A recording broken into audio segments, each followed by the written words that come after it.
Please, have you done everything you can for the Sorrows? Are they all accounted for? You let them die. They needed you. Why didn't you help them? Never mind, I don't have time for this. Take the map. Just take it and go.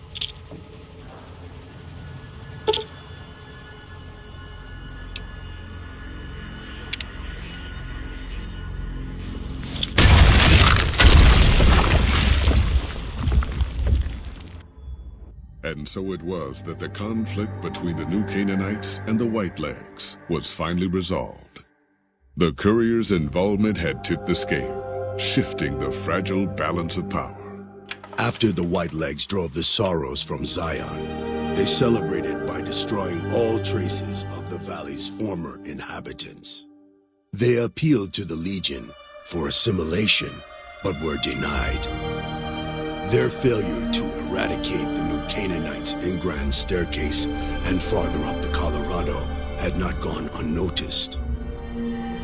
The Whitelegs made a half-hearted effort to find the New Canaanites, but were driven off by dead horses trained in the ways of Joshua Graham. The Whitelegs lost all hope of joining the Legion and disintegrated into a number of petty raiding bands, leaving Zion Valley a polluted cistern. Daniel evacuated the Sorrows from Zion, but due to the courier's neglect, the Whitelegs butchered many along the way. Those who survived barely reached Grand Staircase, but once there, the dead horses and New Canaanites helped them settle. The unfamiliarity of their new surroundings and the loss of loved ones evoked a terrible and lasting grief among the Sorrows. For 2 generations, many would die still lamenting the loss of Zion. Having revered Joshua Graham as a living legend for so many years, the dead horses found it difficult to accept his death. New Canaanite missionaries sought to remain in contact with the tribe, but lacking Joshua's authority, their influence dwindled. Still, as an expression of enduring respect for their lost spiritual leader, the dead horses helped protect the lands where New Canaanites settled. As generations passed, the dead horses came to worship a spirit of the land, a harsh spirit of divine justice. They called it Joshua. Already weakened by several seasons of bad trading, the Happy Trails Caravan Company was initially discouraged by the results of its expedition. The fate of New Canaan and the evacuation of the Sorrows from Zion made the prospect of trading seem fruitless.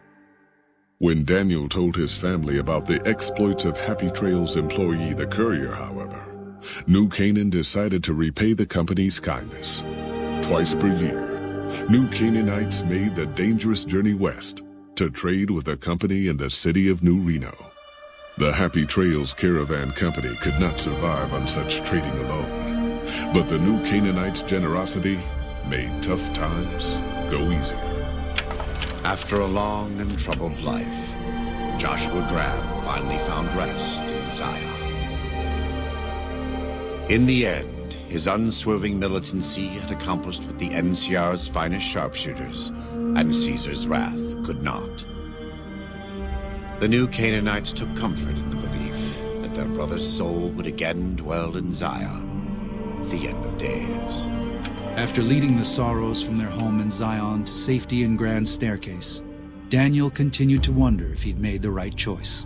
He spent his life evangelizing the beliefs of his people to a new generation of young men and women, as his ancestors had for centuries before him.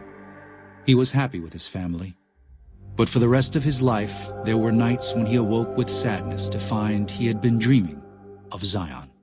And with that, the courier walked out of the history of the tribes of Zion and back to the gathering storm of the Mojave Wasteland.